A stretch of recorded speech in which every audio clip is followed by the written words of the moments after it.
Good morning, my name is Fere Jesus Vanegas Pedraza, and I am going to talk about what you can and cannot do inside a museum. So let's start. First, you can enter if you have a ticket, because this is the permit, so if you don't have one, you can't enter. Second, you can't smoke inside the museum. Third, you can't enter with food, drinks, animals, and sharp objects. They're forbidden. Fourth, you can look at the paintings and sculptures, but you can't touch or hit them because they can be damaged.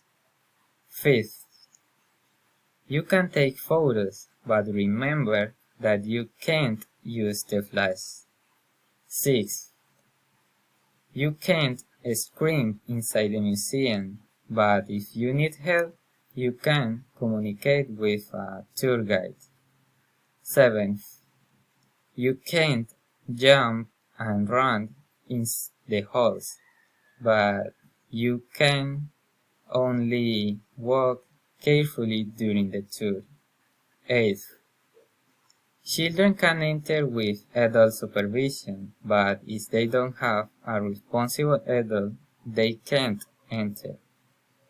And these were some rules and manners that can help you get into a museum. So don't forget them, and thanks for watching.